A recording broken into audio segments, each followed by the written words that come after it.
Guys, today I'm going to be showing you the most premium top of the range Dyson DC04 vacuum cleaner. This DC04 happens to be the Zorbster model. Now what exactly is the Zorbster? Well, it's basically a normal DC04 and it has a special function where it uses Dyson Zorb powder to dry clean your carpets.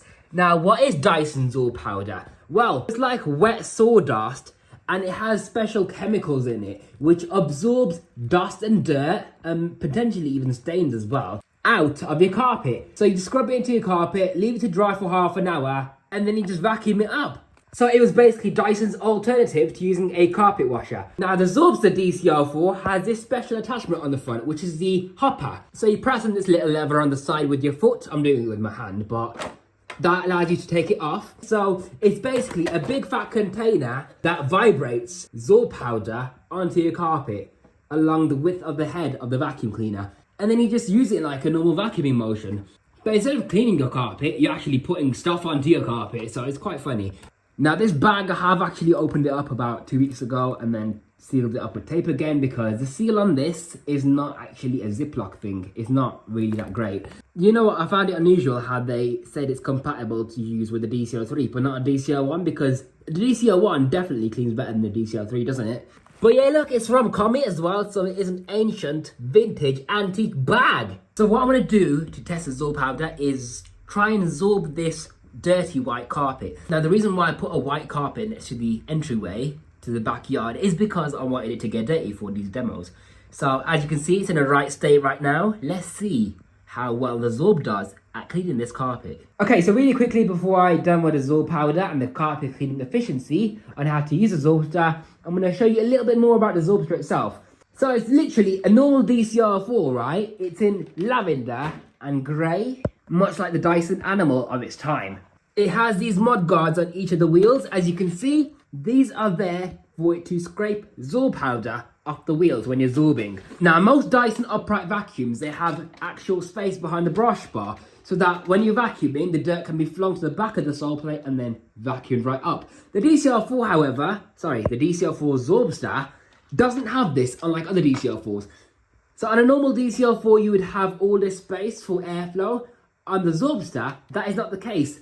The air path narrows to where just the brush bar is alone. And the reason for that is when you're zorbing, when you're trying to scrub the Zorb in with this brush bar, it doesn't actually chuck the Zorb powder into the back of the sole plate. What it does, because of gravity, it allows for the Zorb to fall back into the carpet again. So that is quite cool, you know. And that's what it looks like on the inside of the sole plate. And I do wonder, with this narrower airflow channel where the brush bar is, will it actually perform worse? We'll have to find out, won't we? And yeah, I have been using it quite a bit, hence the dust in the bin. So when you take the bin and cyclone off, you've got the instructions on how to use a Zorb dry cleaning powder with this vacuum.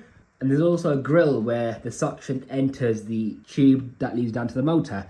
That helps to prevent anything from being sucked up into the motor and then potentially damaging it. So that's why they incorporated that little design there. They have actually brought this design back with the DC25. Not the early DC25s, but the late DC25s. I don't know why they started that on the DC25 and they brought it back on the DC40 and 41. Okay, so first of all, we're going to vacuum the carpet. I'm going to do this blue carpet as well, actually.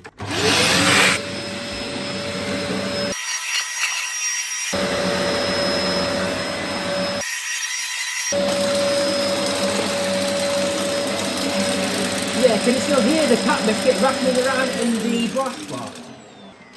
Look, it failed to pick up that cat biscuit. The reason being is because of the backwards chevron design. So this half of the cleaner head, when the brush bar spins, it actually guides all the debris to the suction channel right there. But on the other half, it actually pushes the debris away to the other side where there's literally nothing.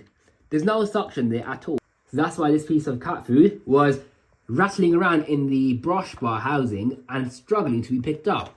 So yeah, I do wonder if this thing's going to struggle at performance tests because of that design. So as you can see, it's picked up quite a decent amount already. And the Dyson indeed has picked up some dirt. That's just from the kitchen and this little rug right here. How to convert your Dyson DC04 Zorbster into a dry carpet cleaner. First, push the catch on the top of the cyclone to remove the whole unit. Attach your Dyson Zorbster hopper by the two plastic pegs on either side of the hopper, macing up with the holes on the cleaner head. Push it down to lock. Open the front door. Fill the hopper with Dyson Zorb cleaning powder. Close the door.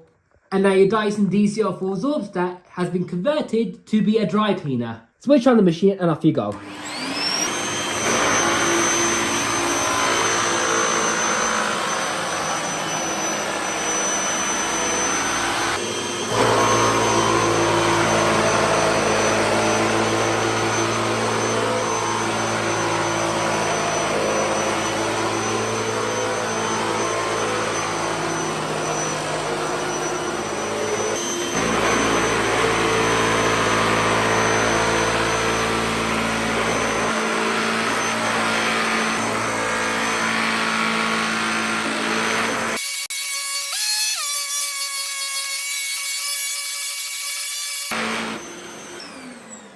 So after half an hour, I'm going to vacuum this up and then we'll see what the results are like. The Zorb is still pretty much damp, as you can see. Now, your vacuum might look messy after doing this zorbing session, but once it's dry, your vacuum will self-clean automatically because it's just sawdust, really. That's what it seems like anyways. Okay, now it's been just over half an hour later. Let's vacuum the Zorb up and see how clean the carpets are now.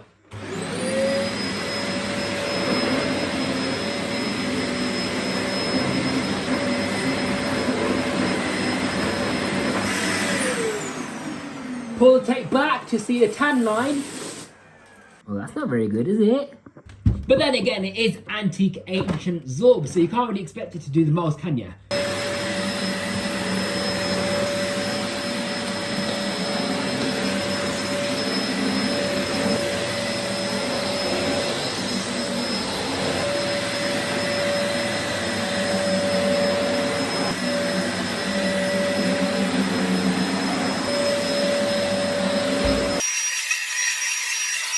You know this Zorb stuff here, there's still bits of it in the carpet. I know it's not damp either. This thing is just devil's dandruff, so it just really clings onto your carpets. It gets everywhere and it lingers around for a long time. And even some of the best vacuums struggle to get this stuff up as well. I do think this Zorb has been expired, you know. It hasn't really done anything. It doesn't even look dirty at all. And it hasn't done anything on that rug right there as well. And that, my people, has been the Dyson DC04 Zorbster. The most top-of-the-line DC04 in the entire range.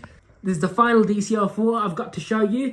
I'm not sure if you guys are fed up of DC04s now. I think you've had enough, haven't you guys? Let me know if you are fed up of the DC04 range. Shall we move up to the newer Dysons now, with the DC05 being next? I'm not really keen on the idea of a performance test because of this cleaner head design. Now, because there's no suction channel on the back of the brush bar, and this brush bar on the right half of it, it pushes debris away from the suction inlet. It's not going to perform as well as a normal DC04. Now let's see what the filter's like.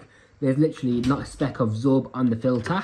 So yeah, this has been the end of the era for the Dyson DC04. Congratulations everyone for learning about the Dyson DC04 with me. Well done everyone. Thank you for watching. I must say I actually have quite enjoyed using the DC04s during this DC04 phase. They have been really good vacuums, you know. I've actually found them to be nice, simple, elegant machines that work well and just do the job. They are solid, they are built to last, and they're British made.